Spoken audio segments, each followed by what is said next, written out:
उत्तर पुराण जी का स्वाध्याय हम सभी कर रहे हैं। आचार्य गुणभद्री जी द्वारा विरचित। मंगलम भगवान वीरो मंगलम गौतमो गणी मंगलम कुंद कुंदाद्यो जैन धर्मोस्तु मंगलम। नमो अरिहंताणम नमो सिद्धाणम नमो आयर्याणम नमो उवच्छायाणम नमो लोये सवसाहुणम। पंच परमेष्ठी भगवान की जय। अगले 45 मिनट के लिए सभी प्रकार के पापों का त्याग करके सभी 9 बार नमोकार मंत्र पढ़ लें।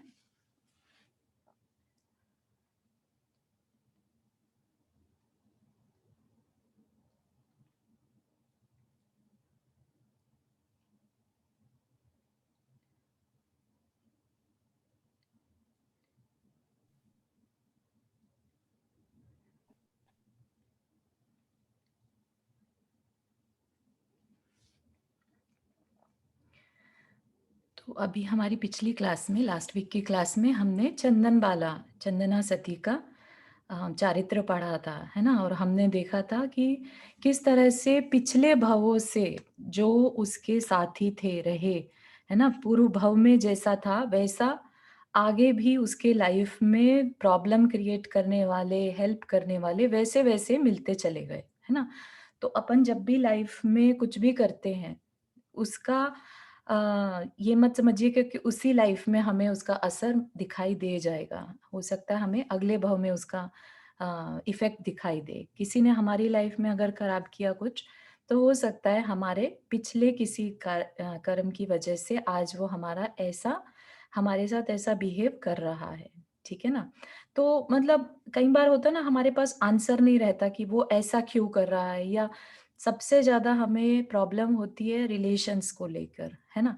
और उनके हमें जवाब नहीं मिलते हैं, तो कई बार लोग क्या होता है डिप्रेशन में चले जाते हैं, या बहुत ज़्यादा उस चीज़ पर सोचते रहते हैं, आर्त ध्यान बहुत ज़्यादा हो जाता है। Very very normal in the like आजकल के टाइम के हिसाब से बोले तो, है ना? लेकिन जब हम ये सारी कर्म व्यवस्था पढ़ते हैं और इतनी सारी हमने पुराण में स्टोरी पढ़ी, उससे क्या समझ में आता है हमें, या क्या सीखने मिला कि जो कोई भी हमारी लाइफ में आज की डेट में अगर कोई हमें परेशान कर रहा है या हमारा कोई अच्छा कर रहा है, तो हो सकता है उसका हमारे पिछले किसी भव में से संबंध चलता आ रहा हो। कई बार नहीं रीज़न मालूम पड़ता, इवन हमारे भाई-बहन, है ना? हमारे हस्बैंड, हमारी इन-लॉज़ की साइड से कोई भी हो सकता है, कोई भी संबंध ले लीजिए।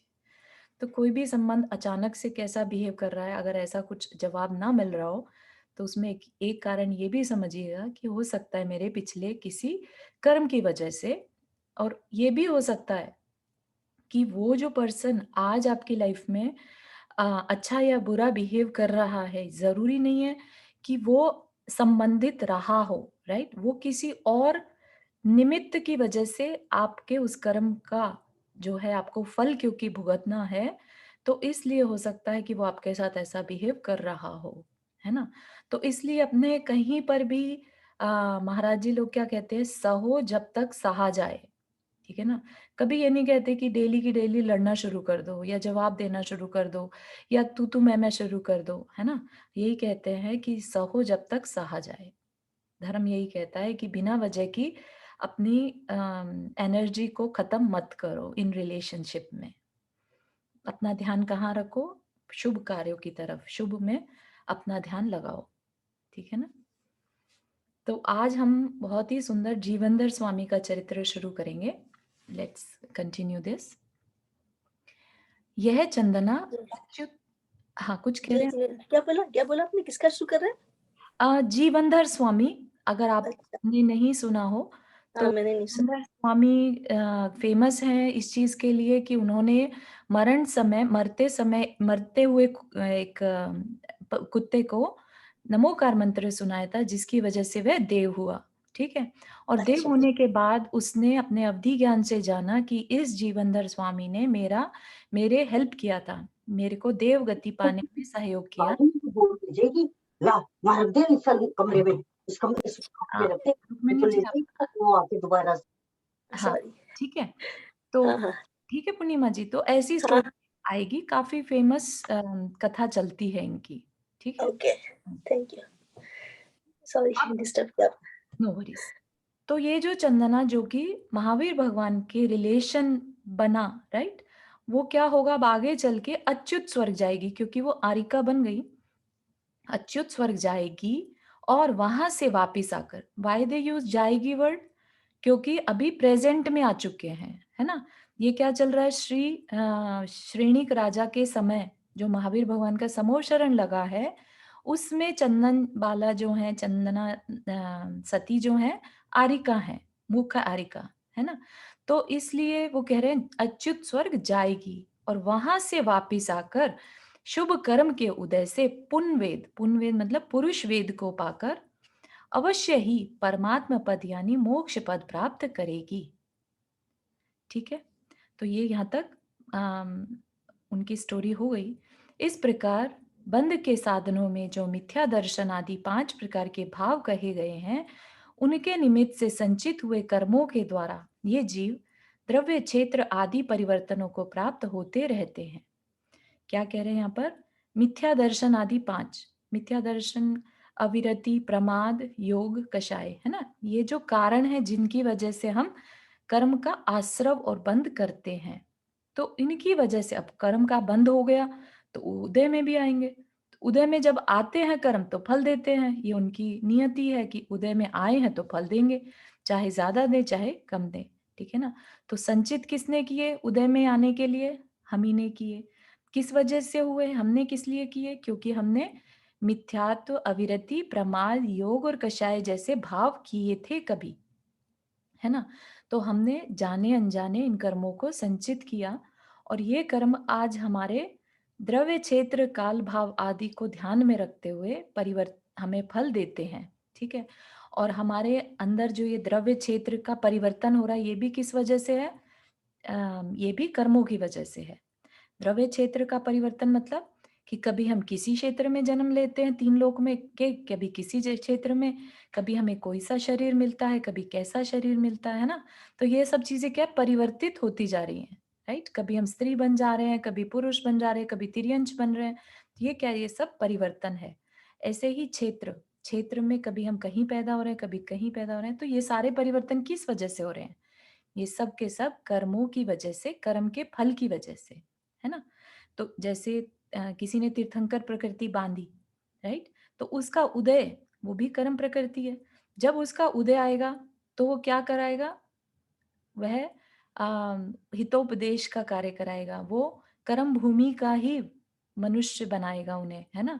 तो इस तरह से वो डिसाइड करता है कर्म कि ये कहाँ जन्म लेंगे, है ना, क्या काम करेंगे, ये सब कुछ वो कर्म डिसाइड कर रहा है। इसी तरह से अच्छे और बुरे सभी प्रकार के कर्मों पे हम लगा सकते हैं, ठीक है। और इसमें जो हमें अपने ध्यान रखने की चीज है कि क्या अब हम उसे पकड़कर परेशान होते रहें कि हाय हमने कैसे कैसे कर्म किए, या जो आज हमारे पास है हम उसको पॉजिटिव वे में लेके चलें, ठीक है ना। कि हमें जैन कुल मिला है, हमें अच्छा परिवार मिला है, राइट। अगर परिवार में एक पर्सन परेशान करता है तो हम ये तो बाकी जो नहीं करते उनका थैंक यू तो करें, राइट। तो इस तरह से हर चीज में अच्छा अच्छा सोचकर सिर्फ अच्छे की तरफ ही नजर रखनी चाहिए। क्या बुरा हो रहा है लाइफ में उसको हमें छोड़ देना चाहिए, क्योंकि वो जो हो रहा है बुरा वो हमारे ही कर्म की वजह से है, तो उस पर ध्यान क्यों देना, अच्छे काम पे ध्यान देना। ये 5 प्रकार के परिवर्तन ही संसार में सबसे भयंकर दुख है। खेद की बात यह है कि ये प्राणी निरंतर इन्हीं 5 प्रकार के दुखों को पाते हुए यमराज के मुख में जा पड़ते हैं। तो होता क्या है कि हमें कितना भी कोई समझा दे, कितना भी कोई उपदेश दे दे, हम क्या कर रहे हैं, बार बार इन्हीं 5 परावर्तनों के दुख भी सहन कर रहे हैं और फिर नया शरीर ले ले रहे हैं। अंदर से कभी हमें ये नहीं आता कि नहीं नहीं बस बहुत हो गया ये 5 परावर्तन, अब हमें ये शरीर छोड़ना है हमेशा के लिए, है ना, अब नया जन्म नहीं लेना। तो ऐसा अंदर से कभी भाव नहीं आता, इस वजह से हम उस साइकिल में घूम रहे हैं। ये सेकंड प्रश्न क्या, ये भी शलाका पुरुष है क्या? चंदना जी नहीं, नहीं, जीवानंद स्वामी क्या बोला जी नाम जीवनदर स्वामी नहीं, ये शलाका पुरुष नहीं थे। तो ये किसकी स्टोरी चल रही है फिर ये? अभी तो हम ये खत्म कर रहे हैं चंदन बालाजी की, है ना। अच्छा, मैं कुछ आज कंफ्यूज है। हाँ, चलो। अच्छा, चंदन वाले की स्टोरी में ही है। हाँ, ये बस लास्ट का एंड कर रहे हैं एक तरह से। ओके। बता रहे हैं कि क्यों दुःख उठाता है ना? क्यों हाँ, चंदना ने दुःख उठाया, हाँ, ठीक है। है ना? Thank you. हुँ। फिर ये ही जीव काल लब्धि आदि का निमित्त पाकर सम्यक दर्शन, सम्यक ज्ञान, सम्यक चारित्र और सम्यक तप रूप मोक्ष के उत्कृष्ट साधन पाकर पुण्य कर्म करते हुए 7 परम स्थानों में परम ऐश्वर्य को प्राप्त होते हैं और यथाक्रम से अनंत सुख के भाजन होते हैं। ठीक है, तो ये क्या है बेसिकली 7 परम स्थान बेसिकली अच्छी जगहों में जन्म लेना, जैसे कर्म भूमि का मनुष्य बनना, राजा के घर में जन्म लेना, इस तरह से परम स्थान कहलाते कुछ। तो उसका उसको प्राप्त करते हैं कैसे? जब सम्यक दर्शन, सम्यक ज्ञान, सम्यक चारित्र की आराधना करते हैं, उसको फॉलो करते हैं और फिर क्रम से मतलब कि मस्ट हैपन अनंत सुख के भाजन होते हैं। इस प्रकार वह सब सभा गौतम स्वामी की पुण्य रूपी लक्ष्मी से युक्त ध्वनि रूपी रसायन से उसी समय अजर अमर के समान हो गई। वह सभा गौतम स्वामी की पुण्य रूपी लक्ष्मी से युक्त ध्वनि रूपी रसायन के उसी समय अजर अमर के समान हो गई, जैसे अब हमेशा ऐसा ही रहेंगे सबके भाव। अतनंतर किसी दूसरे दिन महाराज श्रेणिक गंधकुटी के बाहर दे दीप्यमान चारों वनों में बड़े प्रेम से घूम रहे थे। वहीं पर एक अशोक वृक्ष के नीचे जीवनधर मुनिराज ध्यान आरूढ़ होकर विराजमान थे। महाराज श्रेणिक उन्हें देखकर उनके रूप आदि में आसक्त चित्त हो गए और कौतुक के साथ भीतर जाकर उन्होंने सुधर्म गणधर देव की बड़ी भक्ति से पूजा वंदना की तथा यथा योग्य स्थान पर बैठ हाथ जोड़कर बड़ी विनय के साथ उनसे पूछा कि हे भगवान, जो मानो आज ही समस्त कर्मों से मुक्त हो जाएंगे, ऐसे ये मुनिराज कौन है? ठीक है, तो राजा श्रेणिक ने प्रश्न किया कि जो बाहर मुनिराज बैठे हैं ये कौन है? इसके उत्तर में चार ज्ञान के धारक मतलब मति, श्रुत, अवधि और मनयपर्यय, चार ज्ञान के धारक सुधर्माचार्य निम्न प्रकार कहने लगे। सो ठीक ही है, क्योंकि सज्जनों के चरित्र को कहने वाले और सुनने वाले दोनों के ही चित्त में खेद नहीं होता। वे कहने लगे, हे श्रेणिक सुन, इसी जम्बू वृक्ष से सुशोभित होने वाली पृथ्वी पर एक हिमांगद नाम का देश है। जम्बू वृक्ष से सुशोभित मतलब यानी जम्बू द्वीप, है ना? जम्बू वृक्ष से सुशोभित होने वाली पृथ्वी पर एक हेमांगद नाम का देश है और उसमें राजपुर नाम का एक शोभायमान नगर है। उसमें चंद्रमा के समान सबको आनंदित करने वाला सत्येंद्र नाम का राजा था और दूसरी विजय लक्ष्मी के समान विजया नाम की उसकी रानी थी। उसी राजा के सब कामों में निपुण काष्ठांगरिक नाम का मंत्री था और दैवजन्य उपद्रवों को नष्ट करने वाला रुद्रदत्त नाम का पुरोहित था। तो राजा सत्येंद्र, रानी विजया, राइट, मंत्री काष्ठांगारिक और रुद्रदत्त पुरोहित। ठीक है, तो ये नाम थोड़े से याद रखिएगा। किसी एक दिन विजया रानी के घर के भीतर सुख से सो किसी एक दिन विजया रानी के घर के भीतर सुख से सो रही थी। वहां उसने बड़ी प्रसन्नता से रात्रि के पिछले पहर में 2 स्वप्न देखे। पिछले पहर में मतलब टुवर्ड्स द मॉर्निंग के टाइम पे 2 स्वप्न देखे। पहला स्वप्न देखा कि राजा ने स्वर्ण के 8 घटों से सुशोभित अपना मुकुट मेरे लिए दे दिया है। और दूसरा स्वप्न देखा कि मैं अशोक वृक्ष के नीचे बैठी हूँ, परंतु उस अशोक वृक्ष की जड़ किसी ने कुल्हाड़ी से काट डाली और उसके स्थान पर एक छोटा अशोक का वृक्ष उत्पन्न हो गया। स्वप्न देख उसका फल जानने के लिए वह राजा के पास गई और बड़ी विनय के साथ राजा के दर्शन कर स्वप्नों का फल पूछने लगी।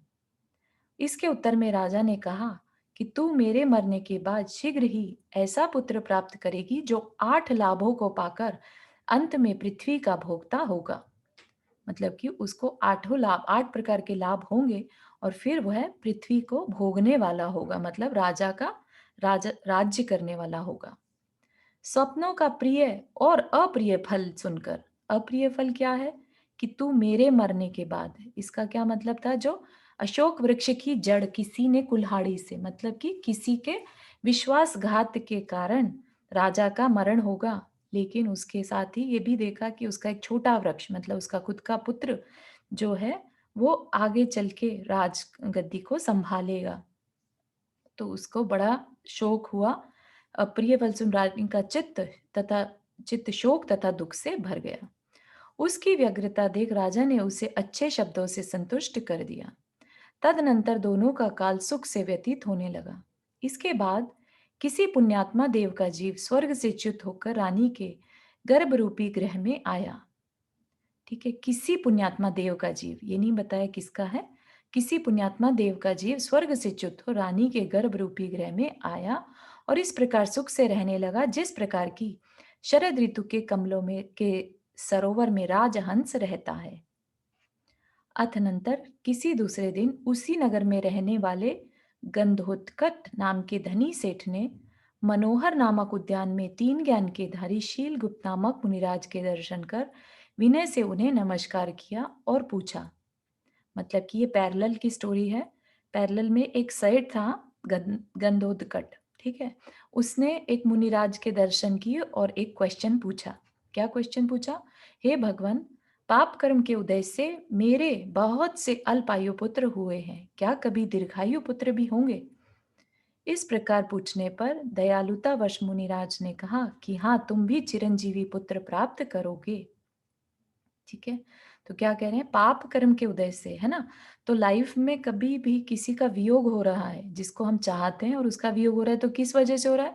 पाप कर्म के उदय से, है ना। और अच्छा कुछ होता है तो पुण्य कर्म के उदय से। तो ये पाप और पुण्य का ही खेल चलता रहता है। अभी जो जीवनधर स्वामी की कथा है ना, इसमें तो बहुत सीखने का है, किस तरह से पाप और पुण्य की चेंजेस आते ही रहते हैं। तो क्या कह रहे हैं? हाँ, तुम्हें चिरंजीवी पुत्र होगा। हे वैश्वर, चिरंजीवी पुत्र प्राप्त होने का चिन्ह यह है, इसे तू अच्छी तरह सुन तथा जो पुत्र तुझे प्राप्त होगा वह भी सुन। तेरे एक मृत पुत्र होगा, उसे छोड़ने के लिए तू वन में जाएगा। वहां तू किसी पुण्यात्मा पुत्र को पाएगा। इसका मतलब उसका खुद का नहीं होगा, लेकिन उसको वहां मिल जाएगा। और वो जीव जो है, जो पुत्र मिलेगा, वो पुण्यात्मा पुत्र होगा। वह पुत्र समस्त पृथ्वी का उपभोग कर विषय संबंधी सुखों से संतुष्ट होगा और अंत में समस्त कर्मों को नष्ट कर मोक्ष लक्ष्मी प्राप्त करेगा। जिस समय उक्त मुनिराज गंधोत्कट से ऊपर लिखे वचन कह रहे थे, उस समय वहां एक यक्षी भी बैठी थी। यक्षी क्या होती है? व्यंतर देवी, व्यंतर जाति की देवी, है ना। और लोग, ये जो व्यंतर जाति की देव देवियां होते हैं, ये निर्जन वनों में बहुत ज्यादा रहते हैं, ठीक है ना। तो वो वहां बैठी थी। मुनिराज के वचन सुनकर यक्षी के मन में होनहार राजपुत्र की माता का उपकार करने की इच्छा हुई। किसकी इच्छा? कौन सी माता? जो अभी हम देख रहे थे ना, विजया माता रानी, उसके उपकार करने की इच्छा हुई। निदान जब राजपुत्र की उत्पत्ति का समय आया, तब वह यक्षी उसके पुण्य से प्रेरित होकर राजकुल में गई। मतलब जहां पर राजमहल था वहां गई और एक गरुड़ यंत्र का रूप बनाकर पहुंची। ऐसा यंत्र, मतलब इस तरह का एक विमान कह लीजिए, गरुड़ का विमान होता है जो, वैसा रूप बनाकर पहुंची। सो ठीक ही है, क्योंकि पूर्वकृत पुण्य के प्रभाव से प्रायः देवता भी समीप आ जाते हैं। देवलोग कब हेल्प करने आते हैं?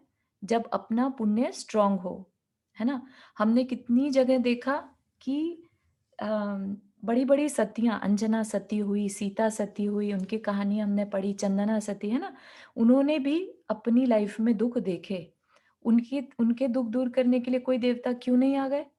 उन तो बहुत पुण्यात्मा जीव थे ये भी, लेकिन क्योंकि पाप के उदय में देव लोग भी हेल्प के लिए नहीं आते। कोई पुण्य का फल होता है, तभी देवलोक को भी अंदर से ऐसे भाव होते हैं कि मैं इसकी हेल्प करूं।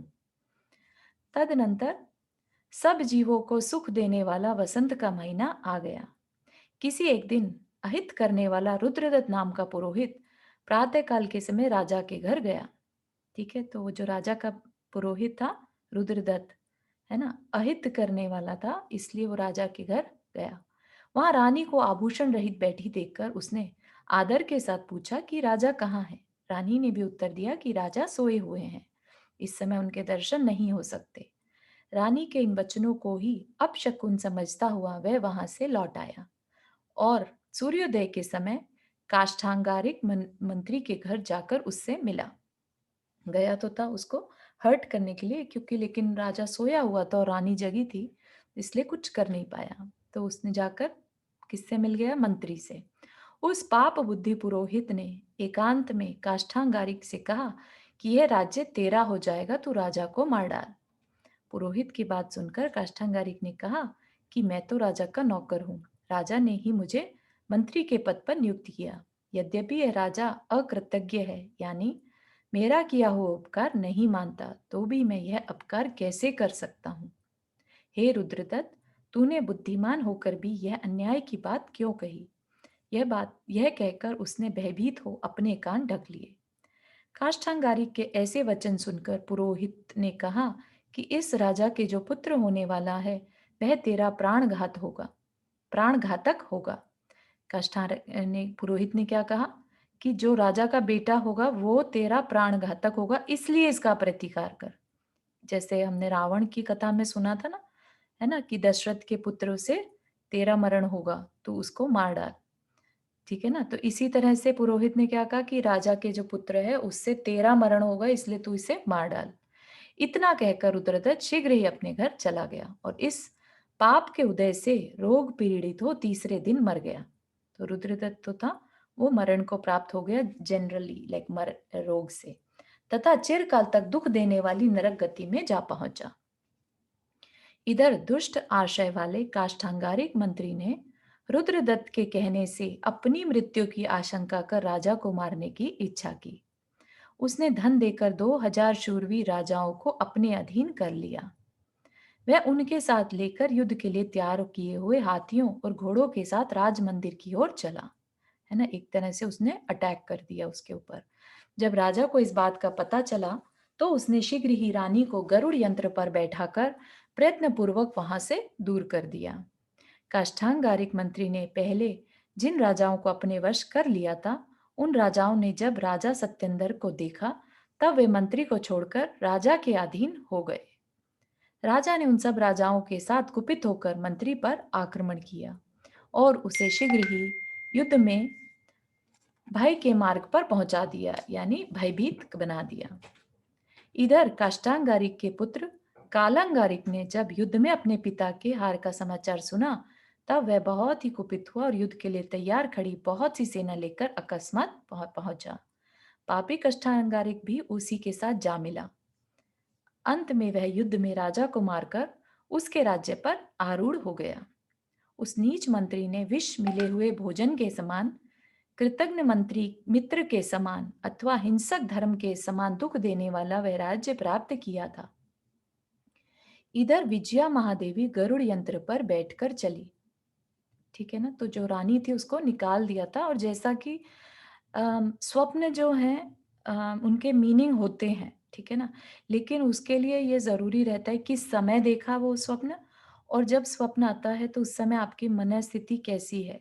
कई बार हम जब बीमार होते हैं, ऐसे में जब स्वप्न दिखते हैं तो उनके इतने मीनिंग नहीं निकलते। जब हम बिल्कुल स्वस्थ और बिल्कुल अच्छी नींद सोते हैं और तब कोई स्वप्न दिखता है तो उसके मीनिंग जो होते हैं वो सही निकलते हैं। ठीक है ना, तो जैसे कि यहाँ पर रानी विजया के दोनों स्वप्न बिल्कुल सही निकल रहे हैं। राजा का मरण हो गया, शोक रूपी अग्नि से उसका सारा शरीर जल रहा था। वह रो रही थी, परंतु यक्षी उसकी रक्षा कर रही थी, क्योंकि उसके जो अंदर गर्भ में है, या हो गया है शायद, है ना, हो चुका है बालक, तो वो पुण्यात्मा जीव है, उसकी रक्षा और यक्षी कर रही है।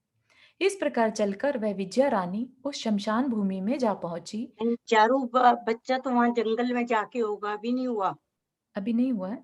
नहीं, जंगल में जाके होगा। जब वो जंगल में चली जाएगी ना, तो हाँ मुझ हाँ, पे ठीक है। भी शमशान भूमि में ही हाँ, होगा। ठीक ठीक ठीक है, सही है। चलकर रानी विजया उस शमशान भूमि में पहुंची, जहां घावों के अग्रभाग से निकलती हुई खून की धाराओं से शूल भीग रहे थे। शूल छिद जाने से उत्पन्न हुई वेदना से जिसके प्राण निकल गए हैं तथा जिनके मुख नीचे की ओर लटक गए हैं, ऐसे चोर जहां नाना प्रकार के शब्द कर रहे थे। कहीं पर डाकिनियां अध जले मुर्दे को अग्नि से खींचकर और तीक्ष्ण छुरियों से खंड खंड कर खा रही थी। ऐसी डाकनियों से वह शमशान सब ओर से व्याप्त था। उस शमशान में यक्षी रात भर उसकी रक्षा करती रही, जिससे उसे रंच मात्र भी कोई बाधा नहीं हुई।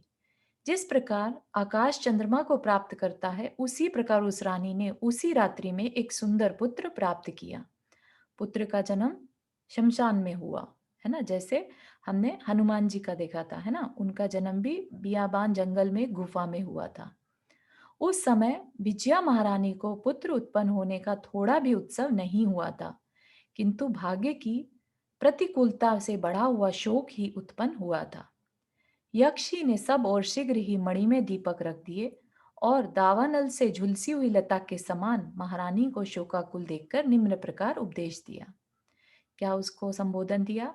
वह कहने लगी कि इस संसार में सभी स्थान दुख से भरे हैं। यौवन की लक्ष्मी नश्वर है। भाई बंधुओं का समागम नष्ट हो जाने वाला है। जीवन दीपक के समान चंचल है। यह शरीर समस्त अपवित्र पदार्थों से भरा हुआ है, अतः बुद्धिमान पुरुषों के द्वारा हे है, छोड़ने योग्य है।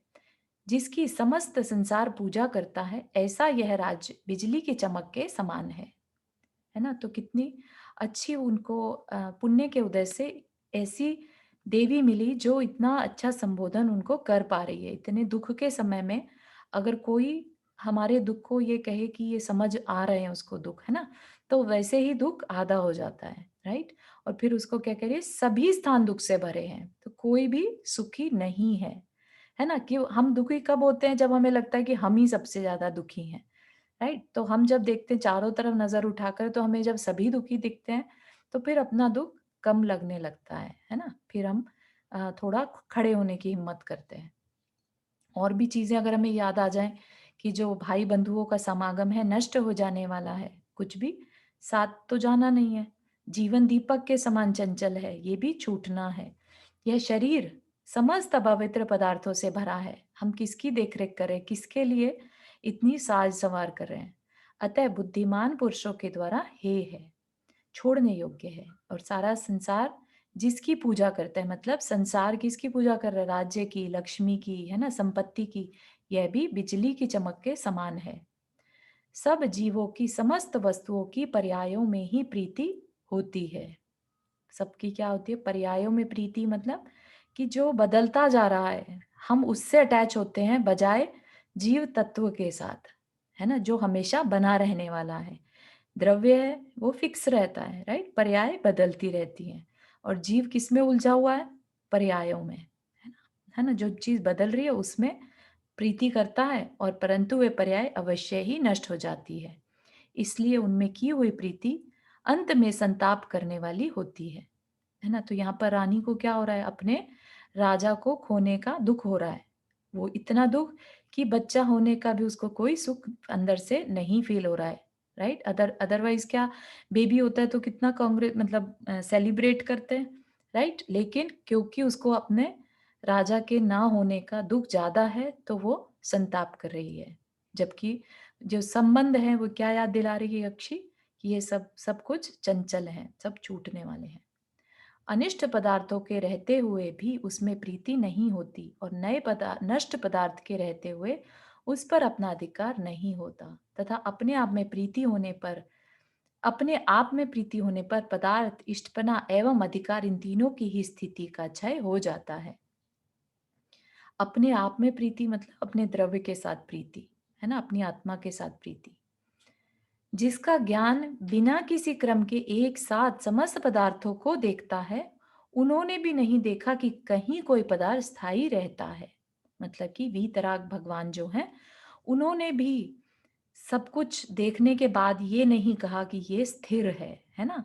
तो फिर हम क्यों किसी को चीज को स्थिर मानते हैं? ये हमारी अज्ञानता है, हमारी मूर्खता है, हमारी अ, अल्प बुद्धिमत्ता है ना? क्योंकि हमें प्रीति किस चीज में है? पर्यायों में प्रीति है, ठीक है ना? हम उसी को शाश्वत मान के जीते हैं, है ना? और इसमें सभी को गिनना, ऐसा कुछ कोई भी नहीं है अभी आज के टाइम में जो पर्यायों को स्थिर नहीं मान रहा है ना? कहीं ना कहीं हमें ये ऐसा लगता है कि ये हमारे हमेशा हमारे साथ बने रहने वाले हैं, ठीक है ना? यदि विद्यमान और होनहार वस्तुओं में प्रेम होता है तो भले ही हो, परंतु जो नष्ट हुई वस्तुओं में भी प्रेम करता है उसे बुद्धिमान कैसे कहा जा सकता है? इसलिए हे विजय, संसार के स्वरूप का विचार कर, शोक मत कर और अतीत पदार्थों में व्यर्थ ही प्रीति मत कर। मतलब जो बीत गया उनमें व्यर्थ ही प्रीति मत कर, है ना, सिर्फ दुख ही होगा उसमें। तो जो पीछे छूट गया या अनिष्ट इष्ट वियोग हो गया, उसको याद करने से क्या होगा, अब इस समय आर्त ध्यान के सिवाय कुछ नहीं होगा, है ना। तो जो हमारा हितैषी है वो यही कहेगा कि अब मत ध्यान करो उसका, है ना। तेरा यह पुत्र बहुत ही श्रीमान है।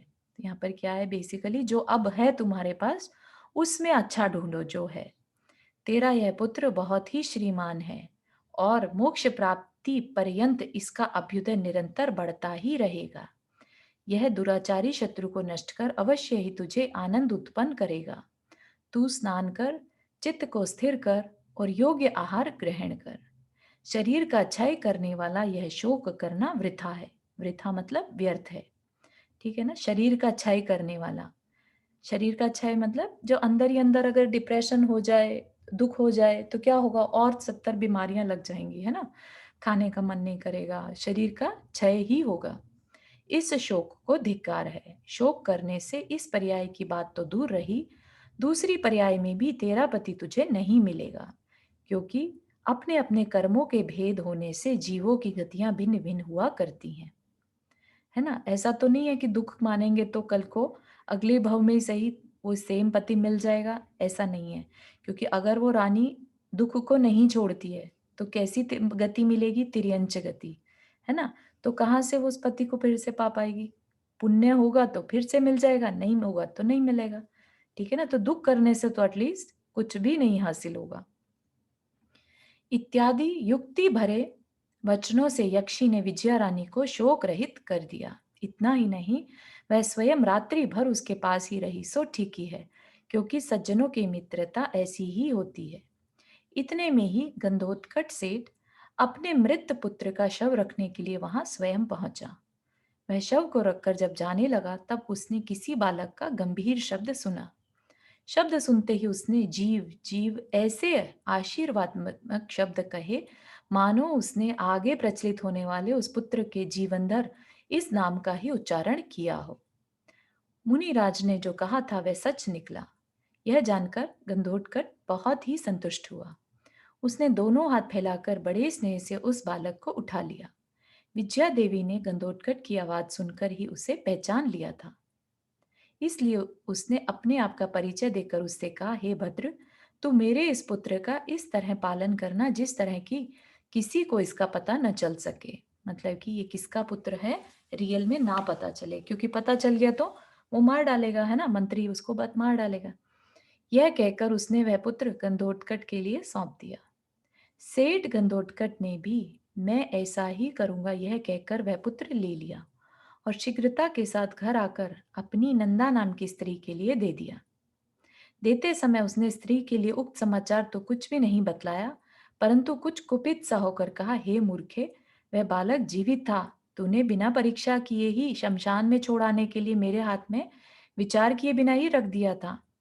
क्या बोला अपनी पत्नी को कि तूने जो मुझे मरण के मरा हुआ पुत्र कह के दिया था वो तो जीवित था, तूने गलत मुझे बताया, है ना। तो मतलब अपनी पत्नी को भी नहीं बताया कि ये तेरा पुत्र नहीं है ना। ले, यह बालक चिरंजीवी है और पुण्यवान है, यह कहकर उसने वह पुत्र अपनी स्त्री को दिया था। सुनंदा सेठानी ने संतुष्ट होकर वह बालक दोनों हाथों में ले लिया। वह बालक प्रातःकाल के सूर्य को पराजित कर सुशोभित हो रहा था और सेठानी की आंखें उसे देख देख कर सतृष्ण हो रही थी। किसी एक दिन उस सेठ ने अनेक मांगलिक क्रियाएं कर अन्नप्राशन संस्कार के बाद उस पुत्र का जीवनभर नाम रखा। अतनंतर विजया रानी उसी गरुड़ मंत्र पर बैठकर दंडक के मध्य में स्थित तपस्वियों के किसी बड़े आश्रम में पहुंची और वहां गुप्त रूप से यानी अपना परिचय दिए बिना ही रहने लगी। जब वह विजया रानी शोक से व्याकुल होती थी तब वह यक्षी आकर उसका शोक दूर करने की इच्छा से उसकी अवस्था के योग्य श्रवणीय कथाओं से उसे संभार की स्थिति बतलाती थी, धर्म का मार्ग बतलाती थी और इस तरह प्रतिदिन उसका चित्त बहलाती रहती थी, है ना। तो ऐसा समागम सबको अपनी लाइफ में मिले। जब हम दुखी हों तो कोई हमें बताने वाला आ जाए, है ना। दुख तो किसकी लाइफ में नहीं है, हर एक की लाइफ में है, लेकिन पुण्य इतना होना चाहिए कि जो हमें दुख में संबोधन देने वाला कोई मिल जाए। इधर महाराज सत्येंद्र की महामार्ती और अनंगपता का नाम की दो छोटी स्त्रियां और थी। वे उन दोनों ने मधुर और वकुल नाम के दो पुत्र प्राप्त किए। इन दोनों ही रानियों ने धर्म का स्वरूप जानकर श्रावक के व्रत धारण कर लिए थे। इसलिए दोनों ही भाई गंदोदकट के यहाँ ही पालन पोषण प्राप्त कर बड़े हुए थे, है ना। तो दो भाई वो और जीवंदर भी वहीं पर पल रहा था, है ना। उसी नगर में विजयमती, सागर, धनपाल और मती सागर नाम के चार श्रावक और थे, जो कि अनुक्रम से राजा के सेनापति, पुरोहित, श्रेष्ठी और मंत्री थे। इन चारों की स्त्रियों के नाम और ये अनुक्रम। जीवंदर किसका बेटा है? जीवंदर राजा का बेटा है, राजा सत्येंद्र का अच्छा, बेटा। मतलब उसकी बेटा हो गया था, उसके बाद में लेके आए, हाँ जी, हाँ जी, ऐसा है बेटा क्या? हो गया ओके। था और सेठ का पुत्र मरा हुआ मिला, है ना, तो वो उसको हाँ शमशान में लेके गए। तो शमशान हाँ में तो ही जीवंदर कुमार पैदा हुए थे, है ना, रानी हाँ विजया से। तो हाँ उन्होंने, रानी विजया ने अब डर के मारे कि भई मंत्री मार ना दे इसको और इसका हाँ लालन-पालन कैसे होगा, तो हाँ। वो सेठ को दे दिया था। अच्छा, मतलब बता के दिया कि मेरा पुत्र है। हाँ, लेकिन ये साथ में कहा था कि किसी को पता ना चले। Okay, thank you. हुँ। तो उन 4 जो श्रावक थे, उनके राजा के सेनापति, पुरोहित, श्रेष्ठी और मंत्री, उनकी 4 पत्नियाँ, इनसे क्रम से देवसेन, बुद्धिसेन, वरदत्त और मधुमुख नाम के पुत्र उत्पन्न हुए। मधुर को आदि लेकर वे छहों पुत्र जीवंदर कुमार के साथ ही वृद्धि को प्राप्त हुए थे। निरंतर कुमार के साथ ही बाल क्रीड़ा करने में तत्पर रहते थे। और जिस प्रकार जीवादि, जीव अजीव आदि 6 पदार्थ कभी भी लोकाकाश को छोड़कर अन्यत्र नहीं जाते, उसी प्रकार वे चहों पुत्र उत्कृष्ट अभिप्राय के धारक जीवंदर कुमार को छोड़कर कहीं अन्यत्र नहीं जाते थे। रात दिन उसके साथ ही रहते थे और उनके प्राणों के समान थे। तदनंतर घनदोडकट की स्त्री सुनंदा ने भी अनुक्रम से नंदाड़य नाम का पुत्र प्राप्त किया। तो उसके एक और पुत्र हुआ नंदाड़य। किसी एक दिन जीवंदर कुमार नगर के बाहर बगीचे में अनेक बालकों के साथ गोली डंडा आदि बालकों के खेल खेलने में व्यस्त थे कि इतने में एक तपस्वी आकर उनसे पूछता है कि यहाँ से नगर कितनी दूर है। तपस्वी का प्रश्न सुनकर जीवंदर कुमार ने उत्तर दिया कि आप वृद्ध तो हो गए परंतु इतना भी नहीं जानते। अरे, इसमें तो बालक भी नहीं भूलते। नगर के बाहर बगीचे में बालकों को खेलता देख भला कौन नहीं अनुमान लगा लेगा कि नगर पास ही में है। जिस प्रकार की धूम देखने से अग्नि का अनुमान हो जाता है, उसी प्रकार नगर के बाहर बगीचे में बालकों की क्रीड़ा देख नगर की समीपता का अनुमान हो जाता है। इस प्रकार मुस्कुराते हुए जीवंदर कुमार ने कहा। कुमार की चेष्टा, कांति तथा स्वर आदि को देखकर तपस्वी ने सोचा कि यह बालक सामान्य बालक नहीं है। इसके चिन्हों से पता चलता है कि इसकी उत्पत्ति राजवंश में हुई है ना। तो ये भी कितनी इंटरेस्टिंग सी जानकारी है कि जब हम कैसा हाव भाव करते हैं, बिहेव करते हैं, ये हमारे संस्कारों की पहचान बताता है ना। चाहे हमें किसने भी फिर बड़ा किया हो, राइट, लेकिन हमारे जो ओरिजिनल संस्कार हैं वो नहीं छूटते और फिर कई बार पिछले भवों के संस्कार भी हमारे साथ चलते हैं। ऐसा विचार कर उस तपस्वी ने किसी उपाय से उसके वंश की परीक्षा करनी चाहिए। अपना मनोरथ सिद्ध करने के लिए उसने जीवंदर कुमार से याचना की कि तुम भोजन दो। जीवंदर कुमार उसे भोजन देना स्वीकृत कर अपने साथ ले पिता के पास पहुंचे और कहने लगे कि मैंने इसे भोजन देना स्वीकृत किया है, फिर जैसी आप आज्ञा दें। कुमार की बात सुनकर पिता बहुत ही प्रसन्न हुए और कहने लगे कि मेरा यह पुत्र बड़ा ही विनम्र और प्रशंसनीय है। यह कहकर उन्होंने उसका बार बार आलिंगन किया और कहा कि हे पुत्र, यह तपस्वी स्नान करने के बाद मेरे साथ अच्छी तरह भोजन कर लेगा, तू निशंक होकर भोजन कर। तदनंतर जीवंदर कुमार अपने मित्रों के साथ बैठकर भोजन करने के लिए तैयार हुए। भोजन गर्म था, इसलिए जीवंदर कुमार रोकर कहने लगे कि यह सब भोजन गर्म रखा है, मैं कैसे खाऊं। इस प्रकार रोकर उन्होंने माता को तंग किया। उन्हें रोता देख तपस्वी कहने लगे कि भद्र, तुझे रोना अच्छा नहीं लगता, यद्यपि तू अवस्था में छोटा है तो भी बड़ा बुद्धिमान है। तूने अपने वीर्य आदि गुणों से सबको नीचा कर दिया, फिर तू क्यों रोता है। तपस्वी के ऐसा कह चुकने पर जीवंधर कुमार ने कहा कि हे पूज्य, आप जानते नहीं हैं। सुनिए, रोने में ये गुण है। क्या गुण है? पहला गुण तो यह है कि बहुत समय का संचित हुआ कफ निकल जाता है। दूसरा गुण यह है कि नेत्रों में निर्मलता आ जाती है। और तीसरा गुण यह है कि भोजन ठंडा हो जाता है। इतने गुण होने पर भी आप मुझे रोने से क्यों रोकते हैं? पुत्र की बात सुनकर माता बहुत ही प्रसन्न हुई और उसने मित्रों के साथ उसे विधि पूर्वक अच्छी तरह भोजन कराया। तदनंतर जब गंदोटकट भोजन कर सुख से बैठा और तपस्वी भी उसी के साथ भोजन कर चुका, तब तपस्वी ने गंदोदकट से कहा कि इस बालक की योग्यता देखकर इस पर मुझे स्नेह हो गया। अतः मैं इसकी बुद्धि को शास्त्र रूपी समुद्र में अवगाहन कर निर्मल बनाऊंगा। मतलब कि मैं इसे शास्त्र की जानकारी दूंगा, मैं इसे पढ़ाऊंगा लिखाऊंगा। तपस्वी की बात सुनकर गंदोटकट ने कहा कि मैं श्रावकों में श्रेष्ठ हूँ, अर्थात श्रावक के श्रेष्ठ व्रत पालन करता हूँ। इसलिए अन्य लिंगियों को किसी भी कारण से नमस्कार नहीं करता हूँ, और नमस्कार के अभाव में अतिशय अभिमानी आपके लिए अवश्य ही बुरा लगेगा। सेठ की बात सुनकर वह तापस इस प्रकार अपना परिचय देने लगा।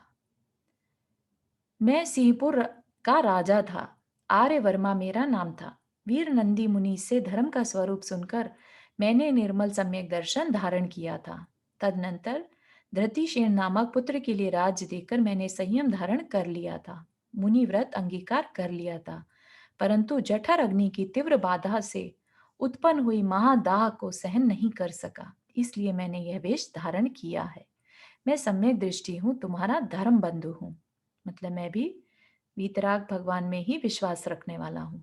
इस प्रकार तपस्वी के वचन सुनकर और अच्छी तरह परीक्षा कर सेठ ने उसके लिए मित्रों सहित जीवंधर कुमार को सौंप दिया। सो ठीक ही है, क्योंकि उत्तम खेत में बीज की तरह योग्य स्थानों में बुद्धिमान मनुष्य क्या नहीं अर्पित कर देता। जी रुक्मिणी आंटी, आपने हाथ रेज किया। हाँ, इसमें एक बात और थोड़ा-सा मैं ऐड करना चाहूँगी हाँ जी। कि ये जो इसको ना यहाँ जैसे ये था ना खाने की पीड़ा थी इसको, हाँ जी। तो यहाँ के इसका खाने की वो ठीक हो गई। इसकी जो ये राजा था और जिसने अच्छा, मुनिराज की बीमारी। मुनिराज की बीमारी यहाँ आके ठीक हो गई, जो इसको ये बीमारी थी कि अच्छा। क्या बोलते हैं इसको, हाँ हाँ, दाह, खाने की महादाह। पीड़ा जो थी, हाँ, तो वो अच्छा। इसके यहाँ आके ठीक हो गई। ये असल में मैंने जीवनधर का ना पूरा पढ़ा है। हाँ, लग रहा है आपने बहुत अच्छे से पढ़ा। बहुत अच्छी बात तो है। तो बढ़िया। उसकी ये बीमारी ठीक हो गई हाँ थी, तो जी। उसके बाद इसे और वो अच्छा लगेगा। बहुत बढ़िया। बहुत अच्छा। Thank you for sharing. ठीक है। अर्थात सभी कुछ अर्पित कर देता है। उस सम्यक दृष्टि तपस्वी ने स्वभाव से ही, जिसकी बुद्धि का बहुत बड़ा विस्तार था, ऐसे जीवनधर कुमार को लेकर थोड़े ही समय में समस्त विद्याओं का पारगामी बना दिया। जिस प्रकार शरद ऋतु में सूर्य देदीप्यमान होता है और ऐश्वर्य पाकर हाथी सुशोभित होता है, उसी प्रकार नव यौवन को पाकर जीवनधर कुमार भी विद्याओं से देदीप्यमान होने लगे। वह उपाध्याय भी समय अनुसार संयम धारण कर मोक्ष को प्राप्त हुआ। उपाध्याय मतलब जो पढ़ाते हैं, है ना? पढ़ाते कौन है यहाँ पर? किनकी बात कर रहे हैं? जिन्होंने जीवनधर स्वामी को शिक्षा दी, राइट? तो वो भी समय अनुसार फिर से उन्होंने संयम धारण कर लिया और मोक्ष को प्राप्त हुए। अतनंतर उस समय कालकूट नाम का एक भीलों का राजा था, जो ऐसा काला था मानो सूर्य की किरणों से डरकर स्वयं अंधकार ने ही मनुष्य का आकार धारण कर लिया था। वह पशु हिंसक था और साधुओं के विघ्न के समान जान पड़ता था। जो धनुष बाण हाथ में लिए है, जिसे कोई देख नहीं सकता, युद्ध में जिसे कोई सहन नहीं कर सकता, जो महा औषधि के समान कटुक है, मतलब कड़वा है, दया रहित है और सींगों के शब्दों से भयंकर है, ऐसी सेना लेकर वह कालकूट गोमंडल के हरण करने की इच्छा से तमाकू के वन में सुशोभित नगर के बाहर मैदान में आ डटा। मतलब कि गौमंडल के हरण, गौमंडल है गौओं का, गायों का समूह, है ना? तो उनका हरण करने की इच्छा से तमाकू के वन में सुशोभित नगर के बाहर मैदान में आ डटा। इस समाचार को सुनकर काष्ठांगारिक राजा ने घोषणा कराई कि मैं गायों को छुड़ाने वाले के लिए गोपेंद्र की स्त्री गोपश्री से उत्पन्न गोदावरी नाम की उत्तम कन्या दूंगा। ठीक है ना? तो आई थिंक हम यहाँ तक रख सकते हैं। तो यहाँ पर काष्ठांगारिक ने क्या कहा कि भाई तुम इसको भील से गायों को छुड़ा लो तो मैं उत्तम कन्या से उसका विवाह करवाऊंगा, है ना। हाँ रुक्मणी आंटी आपने हाथ रेस किया। इसमें अब पता नहीं आगे आएगा क्या, इसमें जो ये लेके गए थे ना तपस्वी इसको जीवंधर को, ये आप इसको बता देते हैं कि तेरे साथ ऐसा ऐसा हुआ और तू ऐसे ऐसे उनका लड़का है। हाँ अपन अगर सस्पेंस अभी नहीं बताइए अपनी नहीं कहानी। अब पता नहीं वो आगे बताएंगे हाँ या वही नहीं। थोड़ा सा अपने को क्यूरोसिटी बनी रहेगी कि आगे क्या होगा, है ना। तो ओके ओके। ये भील राजा ये कहाँ से आया? ये भील राजा कहीं से नहीं आया, ये जैसे होता ना कि कई बार कोई उपद्रव करने आ जाता है, तो ऐसे ही उस राज्य में एक भील का राजा जो था वो आया किस लिए, ताकि राज्य की गायें जो है उनको हरण कर सके। हाँ हाँ ठीक है ना। तो राजा ने घोषणा कर दी कि भाई जो इससे गायों को छुड़ाएगा मैं उसको उत्तम कन्या दूंगा। ठीक है। चारू जी पिछले ट्यूसडे का पता नहीं मेरा कैसे चला गया, मैंने आधा पढ़ा था, आधे के बाद पता नहीं कैसे फिर से भेज देंगे आप। हाँ पिछले ट्यूसडे ऑलरेडी वाला सेव किया है एक्चुअली। हाँ पता नहीं क्यों नहीं आया, मेरे इसमें आया था फिर एक बार उसमें अब रिफ्रेश दे कर रहा है। लीजिएगा। हाँ क्योंकि उसमें कुछ तो भी दे रहा है, मेडिटेशन दे रहा है कुछ तो भी उसमें, उस वाले में। ओके ओके ठीक है, एक बार और देखिए नहीं तो बताइएगा। हाँ एक बात ये कहना था कि आप जब भी ये इसका रिमाइंडर भेजें इस पर व्हाट्सएप पर तो लिंक भी भेज दें साथ में तो ज्यादा अच्छा। आप कह रहे हैं रिमाइंडर के साथ ही लिंक भी भेज दें? हाँ जब आप भेजें ना कि आज होगा इसका पार्ट तो फिर लिंक भी भेज दें। अच्छा अच्छा zoom link you mean? Yes yes. अच्छा ठीक है, thank you so much, will do okay. वैसे ग्रुप में ही ग्रुप के डिस्क्रिप्शन में सेव्ड है, but yes definitely it's a good suggestion. चलिए और किसी को कोई question before we end the class? चलिए जिनवानी स्तुति। मैंने आज ये पहली बार सुना है तो कितने निकल गए मेरे सेशन? अच्छा नंदा जी आपने पहली बार अटेंड किया क्लास? ओके ओके चलिए होपफुली आपको अच्छा लगा होगा सेशन। आपकी आवाज थोड़ी कम आ रही है।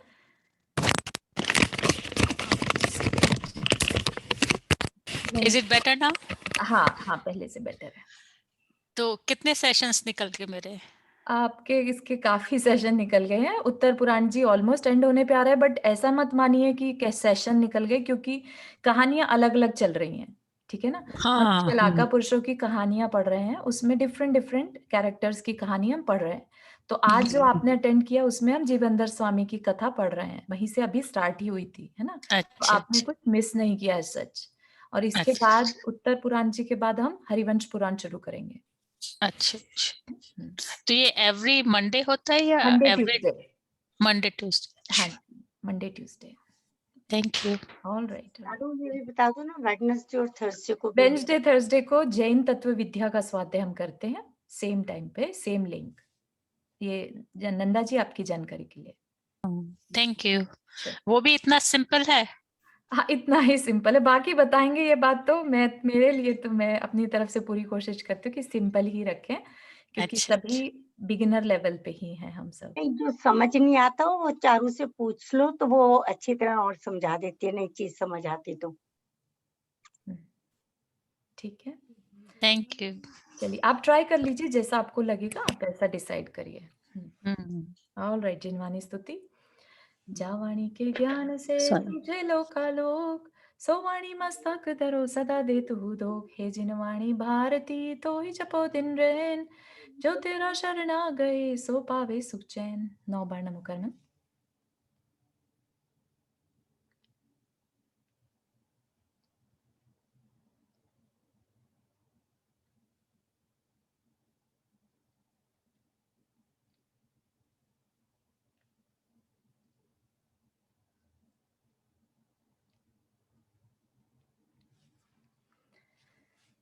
सभी को जय जिनेन्द्र। सभी को जय जिनेन्द्र। जय जिनेन्द्र। चारू जी कितना बच्चा है? सभी को जय जिनेन्द्र। ये बच्चा है 50 आई थिंक 50-60 पेजेस मोर।